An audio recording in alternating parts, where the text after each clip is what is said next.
Okay. Yeah. So that works. Good. How are you today? Yeah, good. My daughter is a bit sick, so Oh that's dear. not so good. But yeah, besides that, it's her first time being sick, so it's a bit of a thing. Yeah. I can only imagine. At least it's the second kid, so there's some. Yeah, exactly. And the first one is right? like you run to the doctor like everything, every bit. But we have a book also where we look into it's like very thick book. And there's everything is in there, and it tells you, shall you go to the doctor?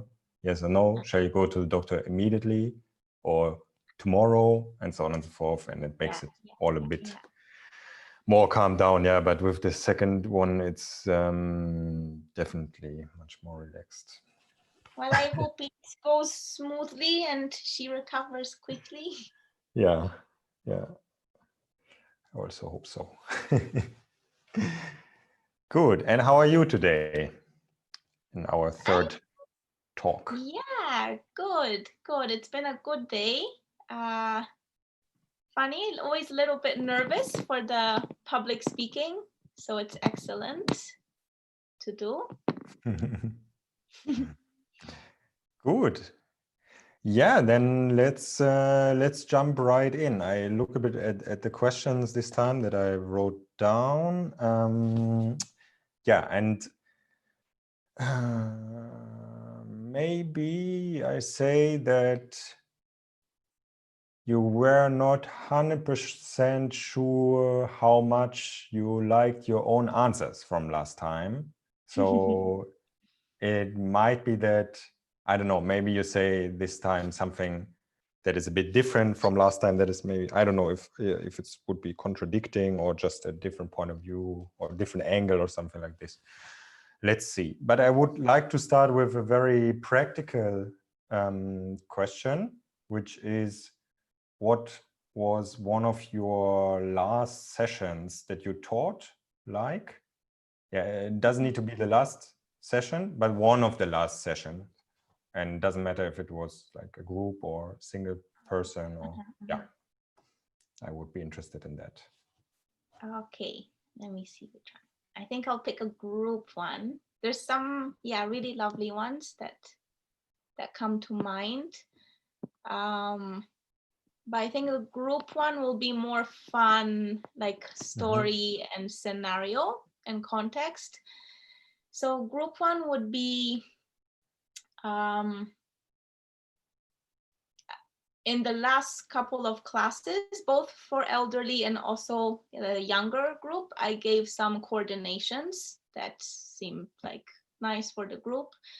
And as usual, I kind of demonstrate them and we do them together.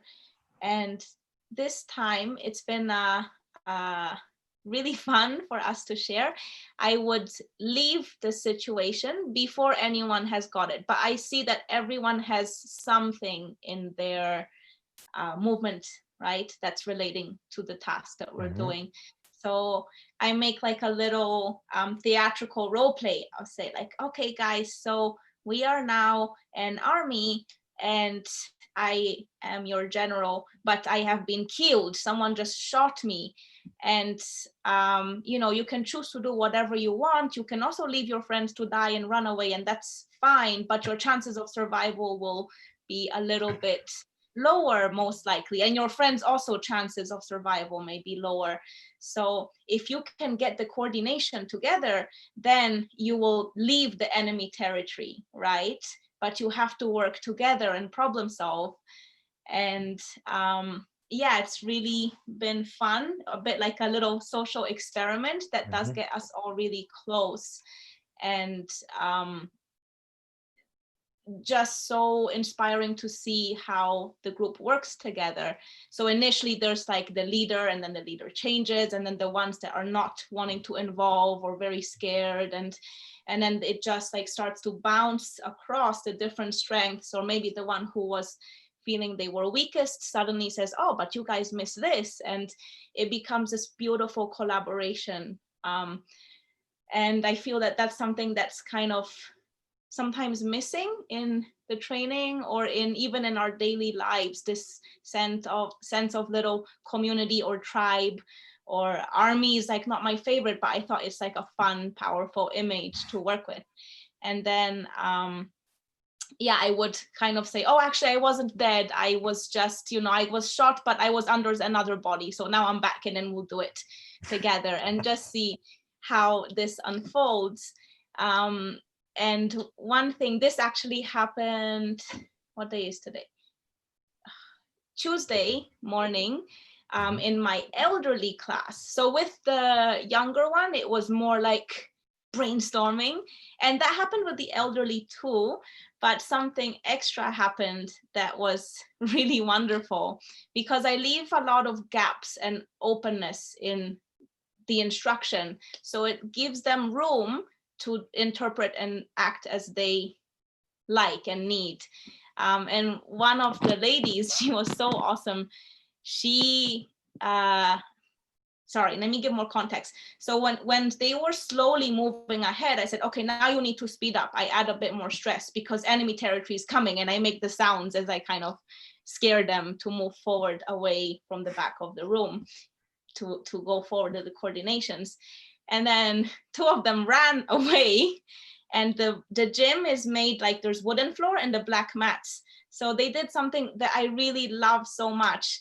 There was the leader, she said, come on the black mats and the enemy will not see us here. We become invisible. And so I played along. I was like, where have they gone? I can't see them. And this is like that childlike quality that I really want to bring into the session, that there's a collaboration, there's a curiosity, there's imagination, interpretation, and they all communicating together and keeping things fresh. So this was just like a very special thing I felt from this week. The last couple of weeks I've played a bit with this kind of role. And then another little highlight. I don't know if you're wanting highlights. I'm just rambling. Yeah, I don't know either. Yeah, it's just whatever you want to share. Yeah, can be also the conventional things that you do. Like whatever it is. Okay, a little bit more context and maybe one more little highlight, and it won't be super long. So each session will usually start with some kind of priming. Occasionally we'll start directly with games and group stuff, but often there'll be like just feeling how your own system is in that moment, right? If you're feeling like tired or stiff or open or energetic, and we're just priming. And I'll use a lot of like circles and spirals and waves, or the form from Fighting Monkey that Joseph teaches, and as well as a lot of Simon Thakur's work. I don't know if you're familiar with him. Not enough. Not enough. I think you would like him a lot. He's a special guy. So he's doing a lot of this wriggly work, using, more than just using the three planes, sagittal, transverse, frontal, to do circles and waves and get into all kinds of like body parts or feeling every segment of the spine. So using a lot of this kind of physical self-exploration work, or unlocking, tension, and just getting into like our own tissues and structures, and attuning also the brain to prepare for practice. So that's often I will use these to begin most sessions, like connecting with your own structures before going and mingling with others. Although it's not a rule, there's no like rules when I'm teaching. And that stuff would generally be present. And another little highlight I wanted to share was I share this because it's quite meaningful to me. There are areas of kind of struggled with in the last few years as to like, how do I teach and what do I teach? You know, I don't want to follow a set program anymore. And seeing people improving beyond just like acquiring a skill, you know, like communicating nicely together or expressing themselves. That's more qualities that I'm looking for at the moment, because they are areas that I feel very drawn to and are very valuable for human beings. So this is again quite fighting monkey-esque work. We're working with the practice ball, which is the string and the tennis ball. And it's probably my favorite tool from them, because that's something that I can use literally with everyone and anyone. You can be in a wheelchair and train the eyes or maybe a finger or whatever you need. Or you could be like an elite athlete and you're just drilling very strong athletically. And you can put 20 of them in your backpack and travel, not like some of the other tools that are more awkward and heavy. So we were doing game with the practice ball and working also with music. And then at the end of the session, we would put the music really loud and make a circle and kind of use that game. So the partner uses the ball to simulate movement out of the partner who's working with the ball. Let's say you're avoiding the ball or you're trying to catch the ball. So any texture you want to use, right? Or you're making a circle around the ball, however. And we use the partner to help bring some movement out of them, so they're not completely out in the open, like, you know, go and do an improvised dance. But within that context of some little task, like avoid the ball or touch the ball, they would actually create a little dance of their own style. And we'd play like quite gangster-like music, so people feeling quite cool and expressive. And the people around them, like the other students watching, they start to get really into it too and encourage this like move like yourself. You know, we're not learning like routines, but like, you know, it's okay to feel vulnerable or excited and just let your own style come out. And then as they watch, each person's style is different, and there's this kind of contagious energy where they're like, oh, I want to show mine, or I really liked what they did, I want to take that on for myself too. And it's kind of this, again, like very positive, contagious group energy that I've really enjoyed. And yeah, it's not like every session is a big party, but these were just two very special things that came up this week while I was working with the students. And because the things that you now said were, this needed a group. So, but you're also doing privates or mainly group trainings? Nowadays, it's mainly group. When I started teaching, it was mainly privates, but I do have a couple of privates now as well. Okay. I just came to my mind because what you say is obviously only possible in a group, and yes.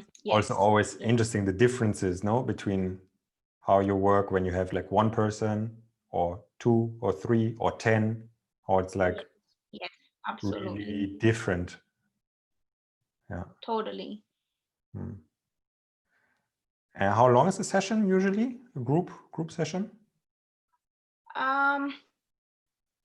Where I'm working now, they're 1 or 1.5 hour sessions. Okay, relatively short, I would say, from my perspective, relatively short. Why did you choose to, or did you choose to do it this? No, that's like, it's a studio and there's like multiple classes and not only one teacher. So when I was living in Sydney and running my own group, I didn't use a clock, which was great, but also not friendly to like the average normal person who, you know, has like job and kids and whatever, or commuting in traffic. But my previous sessions used to be 2 to 3 hours long. But people could leave within 1.5 hours. So no one was like, you have to stay. Like if they had a commitment, they let me know in advance and they would leave, by 1.5 hour. But here it's 1 to 1.5 hour, and it still works. I find it just like you have to pull out as best as you can during that session. Yeah. I'm just asking myself if, because I think I have almost no experience teaching just 1 hour.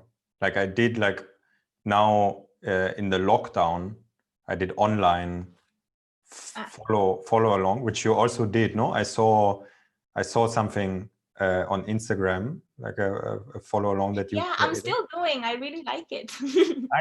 Yeah. Is this as a stream, or you just record it and upload this? No, it's live. So yeah, we're like hanging out and enjoying together. The group has shrunk since things have opened up again. So it's a bit more like intimate and focused than like, I mean, it was pretty focused during COVID too. But yeah, like you said, when the group size changes, everything changes. And I really enjoy tiny group, big group, one-on-one. I really like all three, really. So sorry, you were saying you were doing the streaming. Yeah. This is maybe this my only experience doing with a group in a group setting, and it's not, because it's online, is a bit different, let's say. So I feel like with not that, I would say, like it makes sense to me to do also 1 hour. It's just for me, it's also, I usually, because I live more out, it takes me quite a long time to go in to the city to teach. And then that's why I do always 2 hours, because otherwise I would like travel much longer than I teach. Yeah, but I used to do 2.5, and now I changed to only 2, which is mainly though because I want to be home a bit earlier because of the kids. So I always did 2.5, but I think for me personally, 2 works very well, actually. But I resonate a lot with what you say to not work with a clock, because sometimes I feel like after 1.5 hours, I feel like, now it's good for today. And sometimes after 2 hours, I feel I need a bit more time. Yeah, that totally resonates with me. There's just like some clear feeling or indication that, oh, now is the good time to stop, or like, oh, we got a little bit more, or if you're really on a high, you're like, oh, you're not just gonna cut. I have to say, so I've been here almost 7 months. And initially it was very hard for me to do an hour. It took like, I was like, how do I do an hour? Like, what am I going to do? But you adapt and get used to like anything and make the most of it, right? So now it's more natural for me to do that. And I don't run over too much. Also, I know sometimes I can't. There's a class after. Yeah. Okay, so, but what you said now about the classes that you taught was, in a sense, very physical. There are more, let's say, mind elements that you also talked about last time. Are they showing up in the group classes as well? Yes. Yeah. This is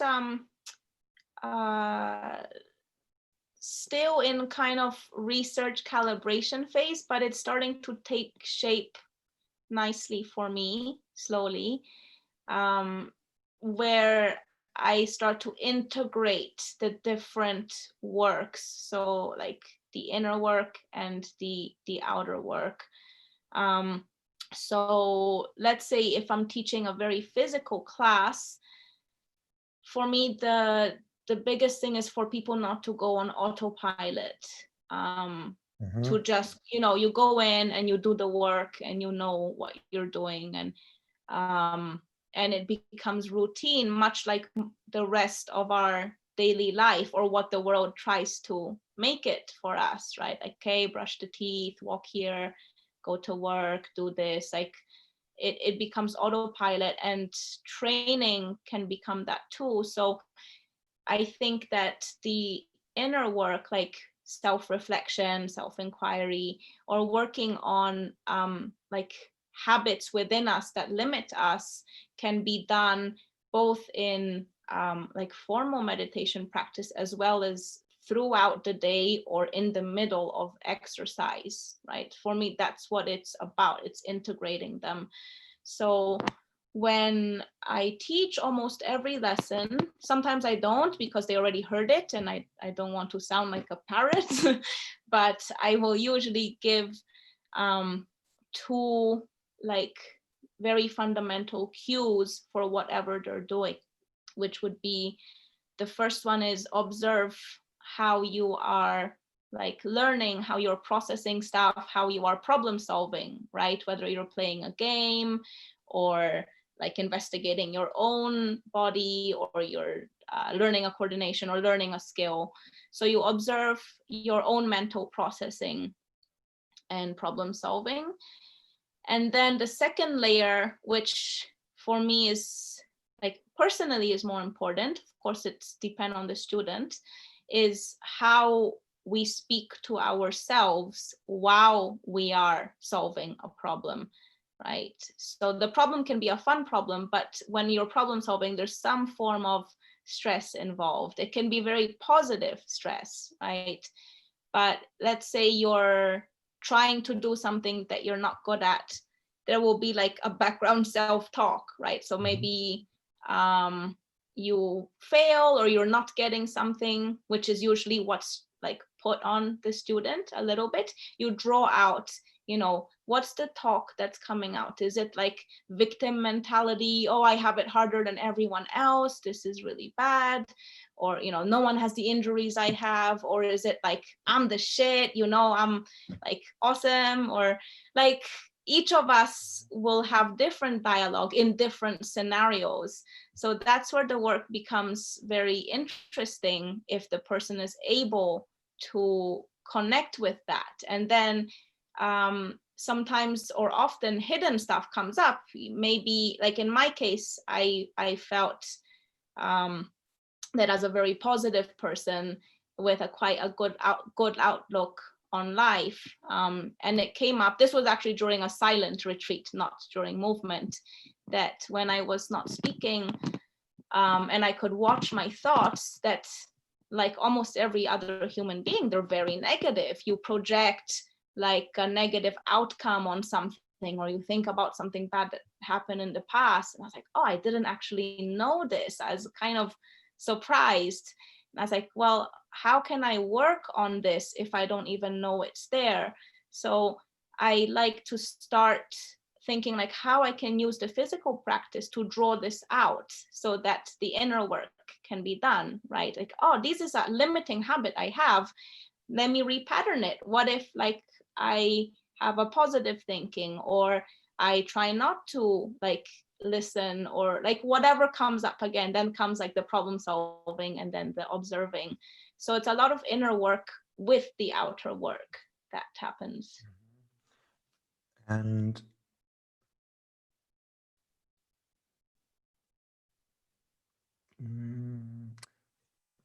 do the people that have then experiences about themselves in the class, like observe themselves, share this with each other? Or is this more that everyone is, let's say,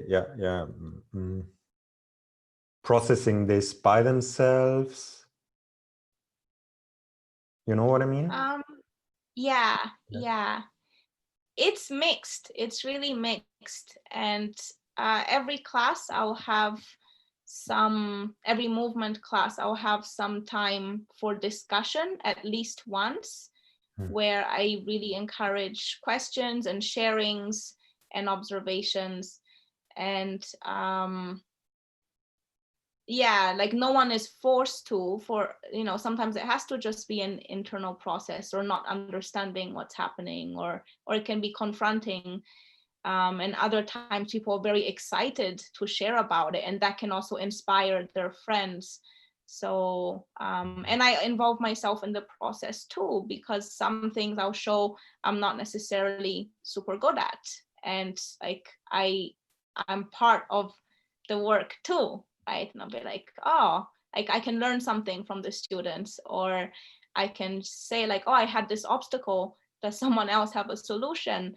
Or I had this obstacle and then that's how I overcame it, and you know, or whatever it is, like, or I didn't notice that's how I was speaking to myself. Yeah, yeah.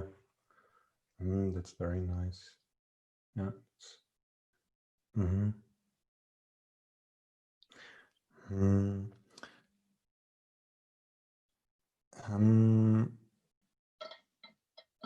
Okay, so I think this question fits now. You have mentioned in the talk that was with Alain, that was like the preceding this our talk here. You mentioned there are things missing from the movement culture, but my actually question is now, or not my question, maybe my opener, that you said you somehow felt, in a sense, crippled in your movement, in a sense, not, yeah, you weren't so happy with, how do I say it properly, what you can do, what you could do. I don't know if this is the right words, from your time with a very skill-based training. Do I say it correctly in this way?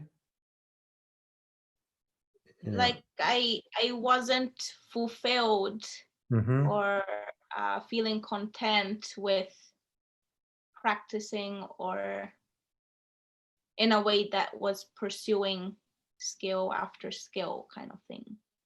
Yeah. This is what I wrote down, that you felt we already talked about it last time, but I just want to connect it a bit with what we just talked about, because then you said, okay, you went into the meditation. And is this what we are pinning down now, that what was missing for you was, let's say, the meditative aspect, this aspect of observing yourself, that was also, and was this also taking the place of more skill-based training? And then maybe the last thing before I let you speak is that I got one question that I received was, how do you choose nowadays what you're practicing?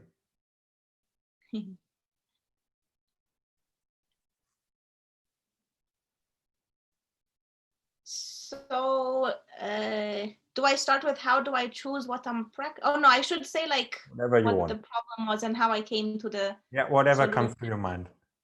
Yeah. Okay.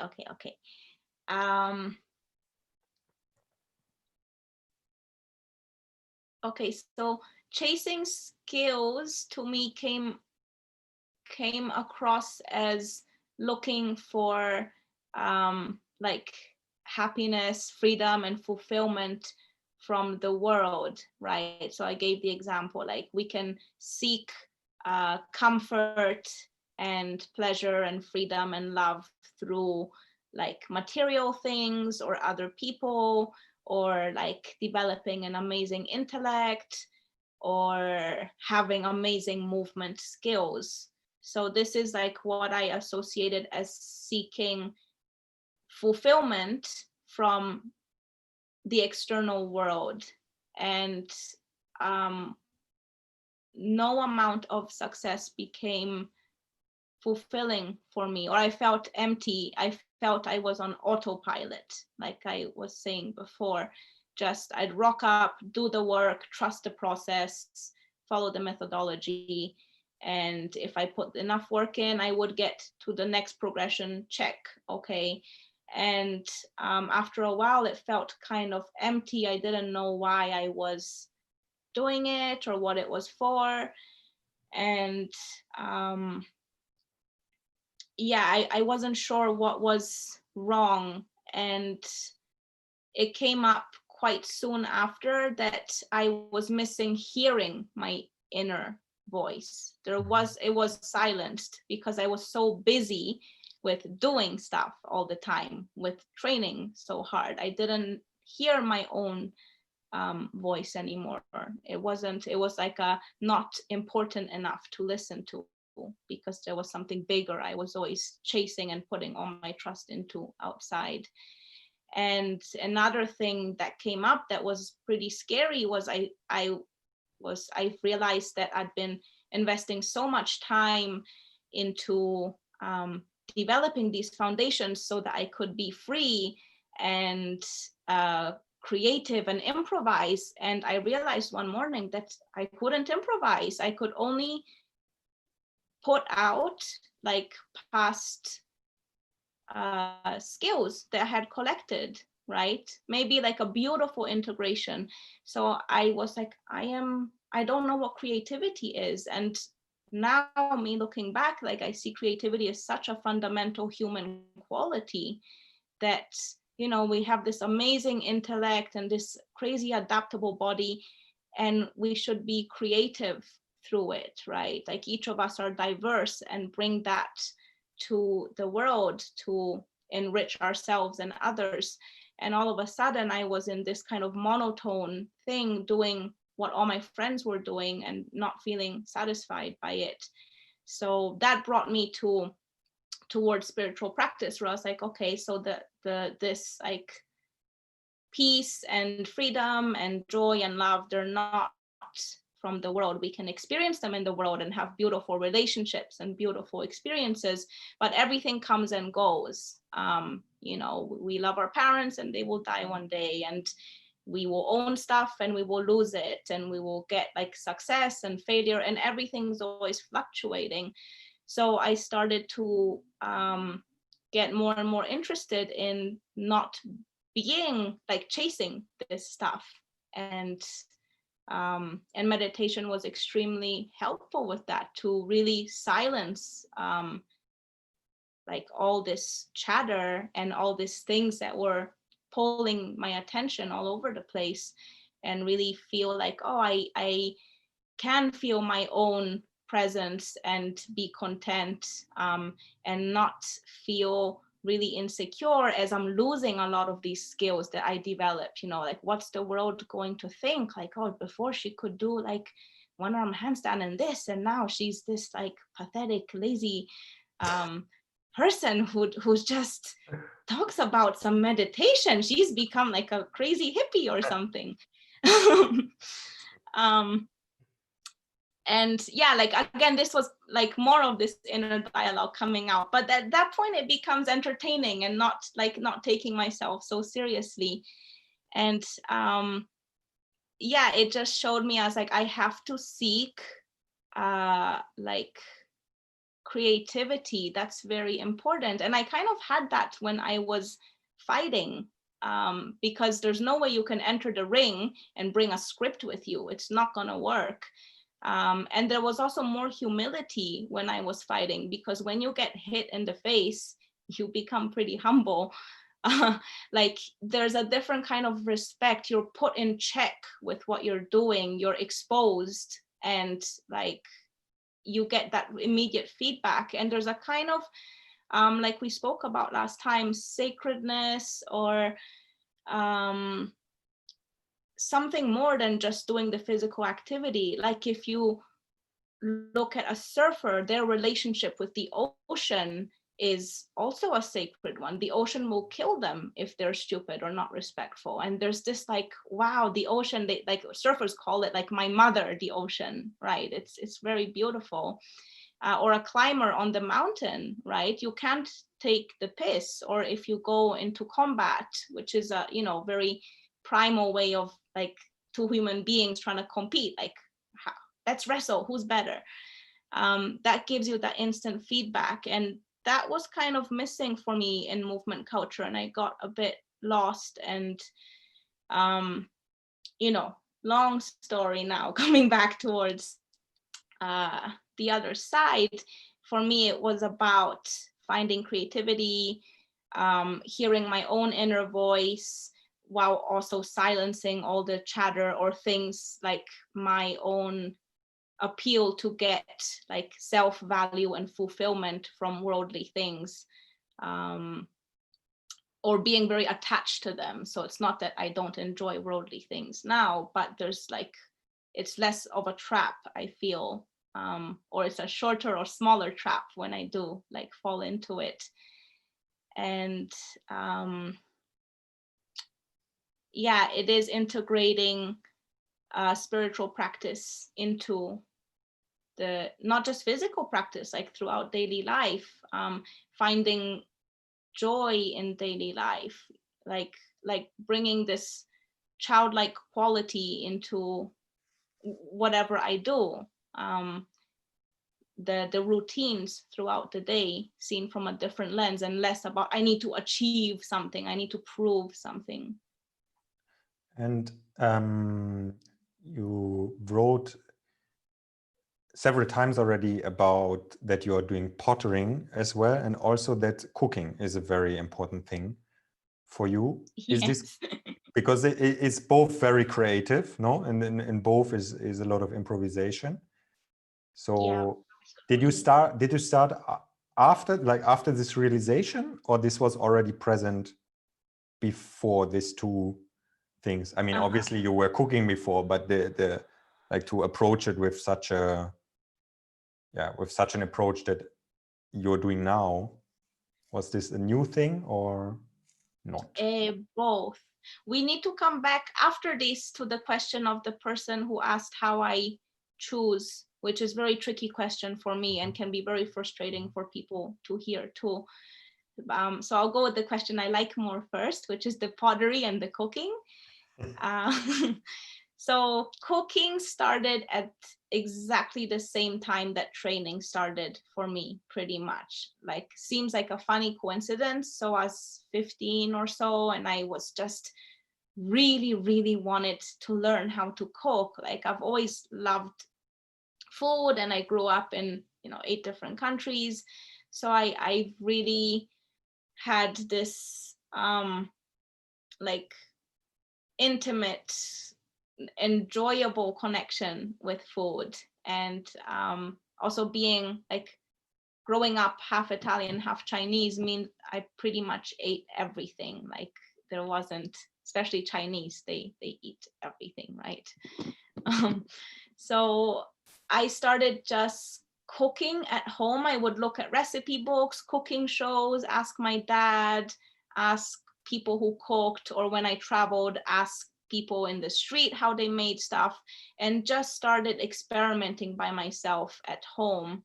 So, and that passion grew simultaneously with the training passion. But the difference between the two were that in training, I always seeked out fantastic teachers, and all my teachers have been fantastic for the time that I've been with them. While for cooking, I never had a formal teacher, right? Asking someone for tips is, I don't really consider it like it's your teacher. And I feel that my feeling is that the level, if you can call it level, of both is pretty similar. Like, obviously I had a lot of failure and made a lot of disgusting stuff when I was starting, and sometimes still comes out as I'm experimenting with ingredients, but it's starting to come out pretty nicely. And I don't even really use recipes. I'll glance at 3 recipes, put them away, and then just make something. So when I came out of this kind of little, or actually quite big crisis that I had, because it lasted several years or a few years, where I wasn't sure what to do and how to do it and who I was, I started to look to cooking and see, like, how do I practice and approach cooking, and how can I transfer that attitude into my training, right? So I developed like a decent level of skill in an area where I never had a teacher and I've only ever been creative. And now how do I transfer that into my training? And that was tough because I saw I could transfer, but I didn't know how. So I just decided to start visiting things that I was already doing and could already do from fresh eyes, not the old eyes. I was like, okay, what if I'm like, again, this childlike person that's doing these movements or this strength work or whatever it is? You know, how do I feel when I do this? So starting to change my relationship with the same exercises was one of the steps. I had another big blessing, which didn't seem like a blessing initially, and that was lots of new injuries popping up. And that I think was due to being so stressed about this little identity crisis. And all the tools I had were not working or helping me. I thought, you know, I have all this rehab stuff and mobility and blah, blah, blah, blah, blah. And it didn't work. So I was like, damn, this is really a blow in so many levels. So that forced a creativity. I was like, well, if I don't have, if what I have is not working and physio is not so helpful to me either, I have to think of something else because otherwise I'm just staying injured. So that started to bring out some of, like, out of necessity, some creativity, which was really a great blessing. And then the pottery came in after. So while I was figuring out like how to work, I really wanted to learn something new. I had tried lots of dance classes and other movement things like judo. And I was like, I like them, but it's still movement. I really should change like a bit more, you know, not that you're not using the body for pottery, but it was like I was like a fish out of water, and I loved that. And yeah, again, getting tips, but the teachers are just like, here's the basics, but when you go and apply them, it doesn't mean that if you have the process that it's going to work, right? And that's life pretty much. So I really enjoyed having that complete beginner state of mind where I enter an environment that I don't know anyone, I am no one, and I know nothing. And then I can start like a baby again. And there was these realizations of like effort and surrender, which has been coming up a lot also for me in discussions with students. And that is, you put effort into making it, but you're not guaranteed what's going to happen. Is it going to explode in the kiln? Does it get smashed when it's stored? Or do you just fuck it up in the last moment when you're about to put the final touch?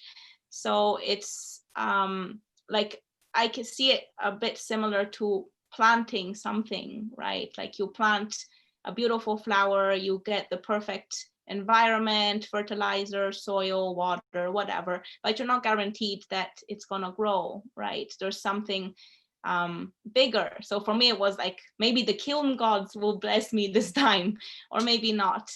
And that was, again, like my enjoying this childish mindset of doing things. And basically, like, these contemplations and qualities that were coming up in the cooking and the pottery started to transfer more and more into the training. But it's been a very, very slow, clumsy process.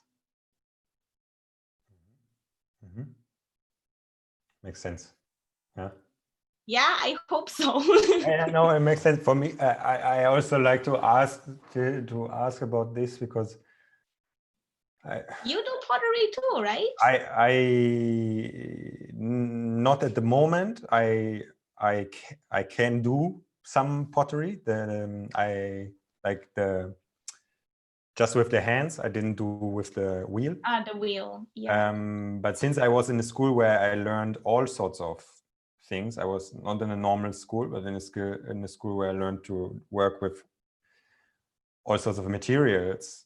That's for me, it's nice because I'm also bringing stuff like this, like mainly working with wood for years actually already. Yeah, I started first just with advanced people to do this, but now I also do a bit more in workshops that are open for everyone. And I would love to be there sometime when I can get back to Europe. and there are not so many people that do this. That's why I like to see that someone that I know is also doing, in a sense, this combination, at least for themselves, because it's, for me, there's this, I've wrote one essay about it where I wrote about that there's this one thing to move yourself and to change yourself through the practice. Like to say to give a very clear example, you do push-ups and you become stronger, you change yourself.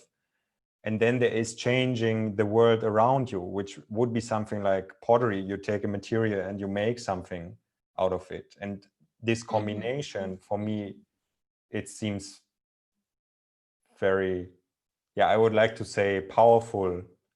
It seems very powerful for me. Yes. And whatever material it is, like that doesn't matter. really matter. Yeah. Yeah, let's continue to the question that you said was difficult to answer. Yes.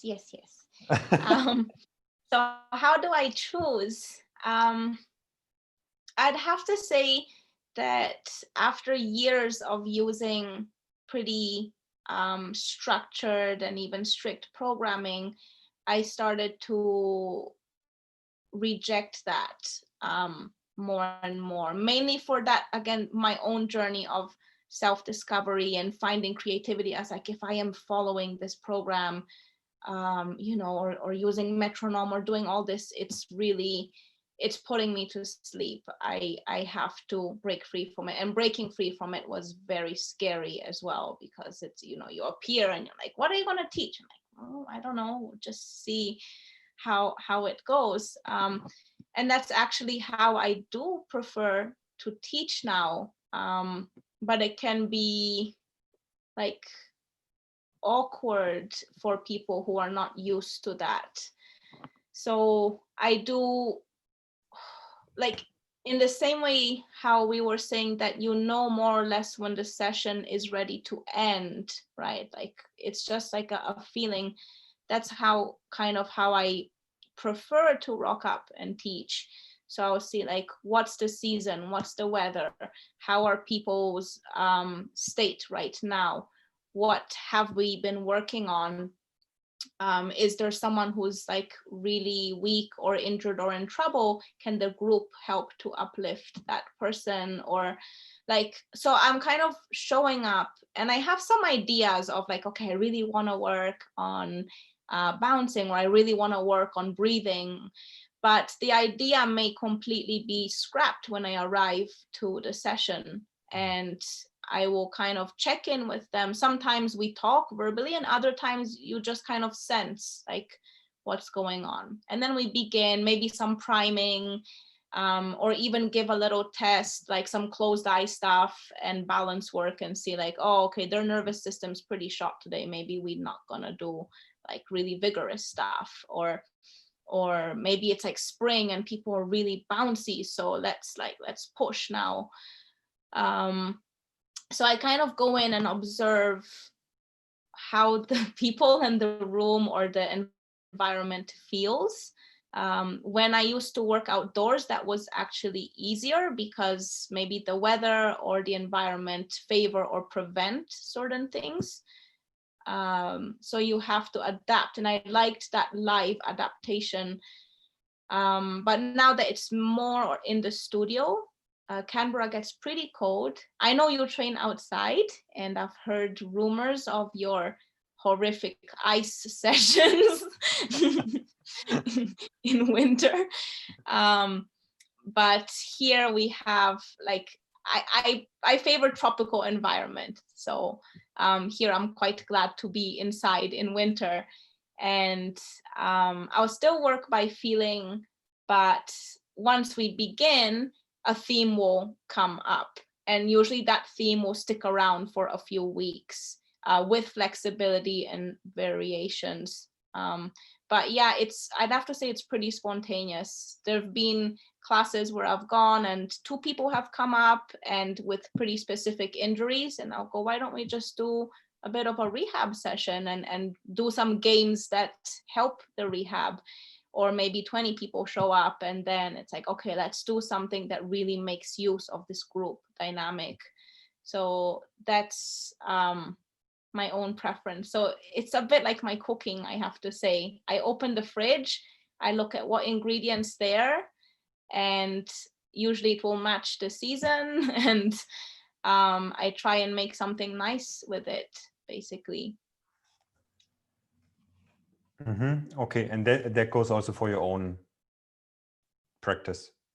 Yeah, definitely. I'd say the only thing that's like pretty consistent and would be the meditation or certain like structuring of the day, like having a certain morning routine, like, you know, scraping the tongue and meditating, or, you know, boiling something like spicy to drink or whatever it is.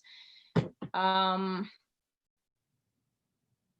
then checking that each week different things have been addressed, especially like feeling my own joints and state of mind, and like general hip and shoulder health, and using like organic movements for that. So that will always be present in my teaching and in my own practice, but it's not like a rigid structure.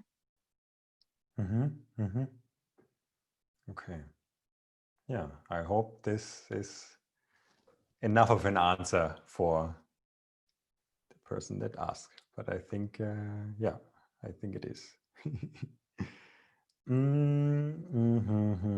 Okay.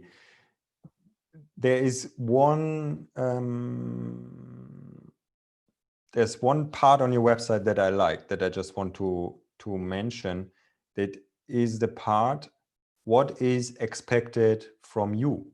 And it's talking to the people that want to practice with you. I really like this because it didn't put everything, like it didn't put it just to like into a, how do I say it, like, okay, I'm coming there and I'm receiving, but also, but more like I'm coming to the practice, and there's also something expected from me. I'm not just receiving, but I am also part of making things work, let's say. And it's very simple what you write there, like being on time. I don't know by heart. Being on time and being. Oh, I wrote this 4 years or 3 years ago. But it's like arrive very an open mind, be on time. Don't have your phone there. Be prepared to give to others, not like material gifts, but like to offer something, not just take. It's not just an exercise group, so you don't just come, exercise, and go. You can expect like again, as like avoiding that autopilot thing. You know, come and be present and be open and do the work, and the work may or may not be what you were expecting or hoping. It's not just like come get the workout, like yes, I've hit my goal, or yes, I've burnt whatever calories, which, you know, for general public is often a thing, right? Like I just rock up, tick the box, I've done my 30 minutes of cardio or strength, and then I go home, kind of thing. I don't remember what else I wrote. Now a thing comes up. Is it very consistent, the people that come, or are there is there people that just hop like to this gym and then next time they go to yoga class and so on and so forth? Mm-hmm. I mean, when I made the website was when I was doing my really small group stuff in Sydney. But it would still apply now because that's how like my outlook as a teacher is. I'd say the people that come are mixed, but generally become consistent. So mostly they're either consistent or they stop coming. Mm-hmm. Mm-hmm. And then there's the rare person who hops in and out and they're going to 5 other teachers and 10 workshops or whatever. But more often it's like they either go like, oh, I was like looking for this, or I didn't know I wanted this, or they're like, oh gosh, no, that's not for me. So it generally it's quite consistent, I'd say. Yeah, it just reminded me of one of my students that was in the classes years ago, that he said the people that are just, he said he's learning the names of new people after 6 months because he's only learning the names of the people that are consistent. You know, and it was funny how he said, no, I'm not learning their names if they don't stay. Why? Yeah, if they don't stay, like why learn it? So after 6 months, then he was like asking someone, save the, you know, the pathways for something capacity, more yeah, meaningful. exactly. Okay, yeah, but this, what is expected from you, I like it very much because it is nowadays, I don't know if nowadays or always was, like there's this a bit like, okay, I'm going there, then I'm going home, blah blah blah, and to create a community always means that you also, yeah, give in a sense, and what you give might be just to be on time or to be, I don't know, to be focused, like this obvious things, but to write it down and to say, okay, yeah, this is to be clear about, because I was thinking many times to do it, but I've never done it yet, like to write on my website. That's very much your style though. What, to expect something from people or to no, like to be clear of like yeah. what's to be expected on like all round, right? Yeah, in my head it's clear, just to the outside sometimes. Your vibe is pretty clear too, I reckon. I really want to write on my website, please be on time for your first class, because this is super weird that many people are late on their first class. In Germany too? Yeah, it's mainly not Germans, I have to say, who are late. But since it's the very Italians international, and the Spanish. it's cliche, but yes, it's the people that are more from the South or from South America. Well, I think you're one of the only people that has read that part of my website, and it makes me very happy that someone has read it. I still had people coming late and there'd be scoldings, and yeah, I had one Italian guy, very friendly guy, as a lot of Italians are, and I remember I was like, he came and I looked and it was like 5 minutes past we had all started, and I was like, I won't say his name, you're late again. And he went, no, I am on time. And I was like, you're not. He goes, hey, 5 minutes. And then he went around and kissed everyone, right? And I was like, you're distracting everyone. So writing it like is putting it out to the universe and hoping that it comes back, but then it has to be enforced, right? Like with children, you know, you say a rule and then you back it up.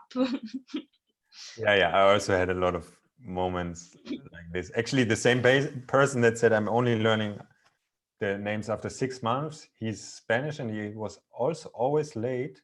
And at some point I just gave up because I realized it's not going to change. He will just always be late, and I'm just relax it, and it's was then for me, yeah, he's late. Of course, this is how he is. That's It normal. is expected. But he was late in a nice way, yeah. And because Yes. sometimes people Yes. are late and they don't even like. It's nice if they at least pretend they wanted to be on time. You know, like I the agree. moment before they go in, they jog a bit, so there's a tiny bit of sweat. Yeah, sorry, I'm late. And before they were like just walking like super slow to the Playing on the venue. phone, Yeah, texting. exactly. Okay. Last question. I will ask a last question because it's one. Getting. Do you have? Oh, Is there yes. a question that you want me to ask? Me or your No, friends on here? that I will ask now to you. Okay. Something that was missing that you want to talk about, Soisci. Is there something? If not, I will just ask a random question as the last one. I think go for it. Okay, so my question is that maybe it opens a bit of a thing, and maybe it's a bit of a stupid question. I feel, but still, I think it's interesting. So the question is there a female way of practicing that is different from a male way of practicing?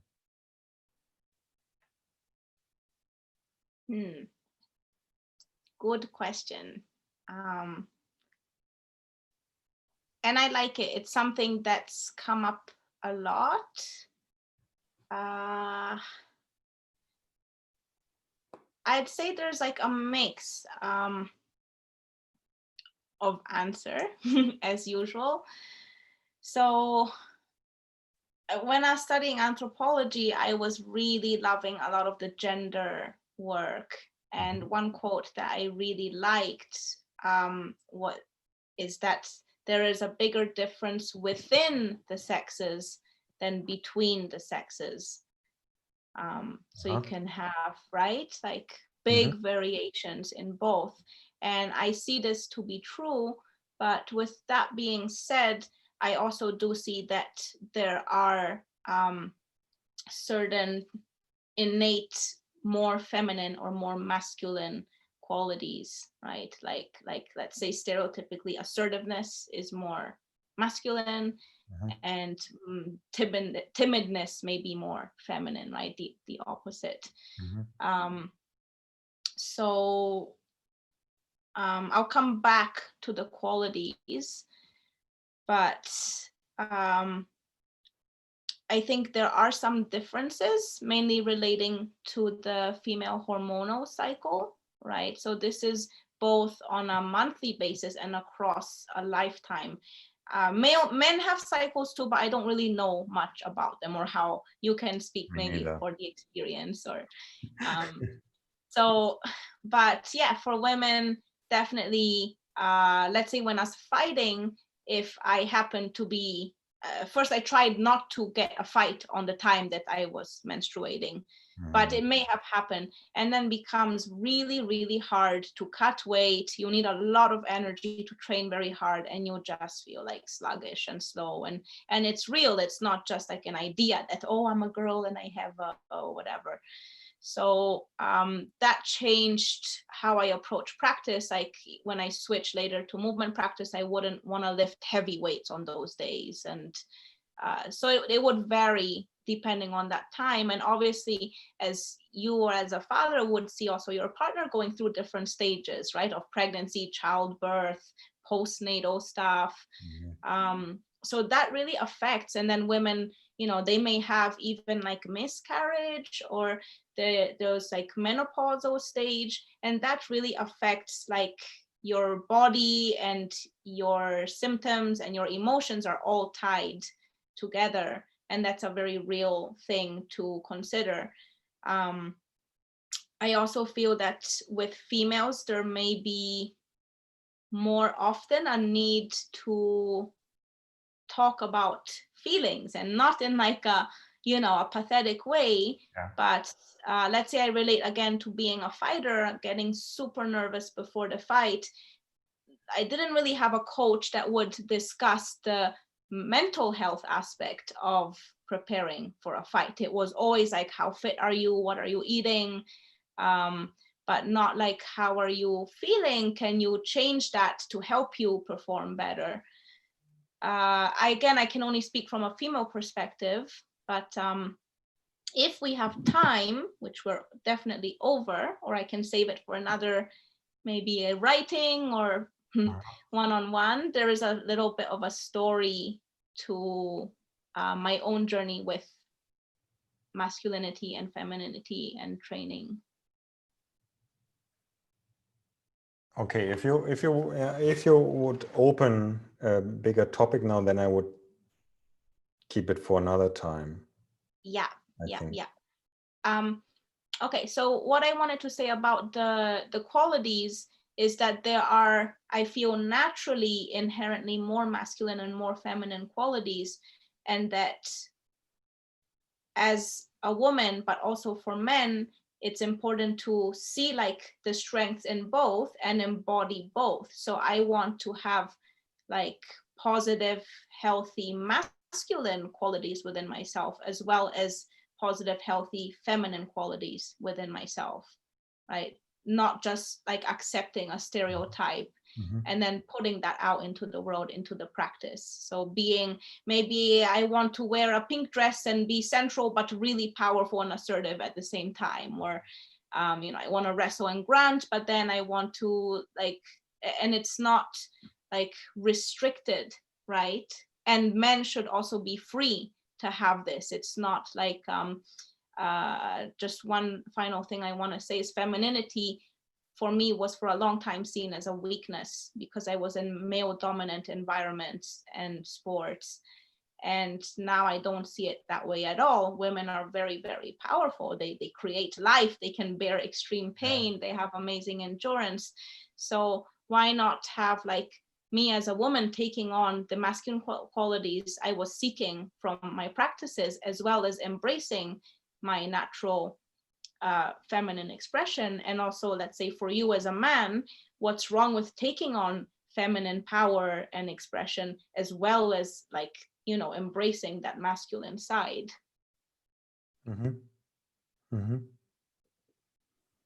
Okay, good. Yeah, nice. Okay, yeah, I think things became more clear now through this. I agree. Talk. Yeah. That's good. Definitely for me is more clear everything. Okay. Went a nice full circle. Yeah. Good. Then until here, Soisci, thank you very much. Thank you very much. Answering all these questions and talking about your practice and how your practice evolved and so on and so forth. And I think, I think for many people it is very interesting, especially the looking into, or maybe opening a bit of a different perspective from what many people that also follow your work know, because I feel you have not, or like had communicated this a bit online, but not so much. Like there was a bit, but not so much. I think now it's a bit more clear what you are up to.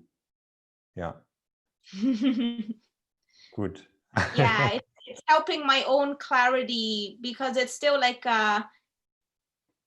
things are coming together nicely, but it's not like I'm there. Like it's still a bit research phase and things changing, and there will always be research phases, but it's starting to like, oh, okay, the worlds are coming together and making sense and complementing each other, and etc. Good. Then have a great evening. This evening where you are. Yeah, It's bedtime midday. soon for me. Thank you so much, and good luck with your little one. Yeah, luck is always needed with kids, definitely. Yeah. Good. Then I say bye and speak to you soon, hopefully. Yes, let's. I'd love that. All right. Okay. Okay. Tschüss. Ciao. Ciao.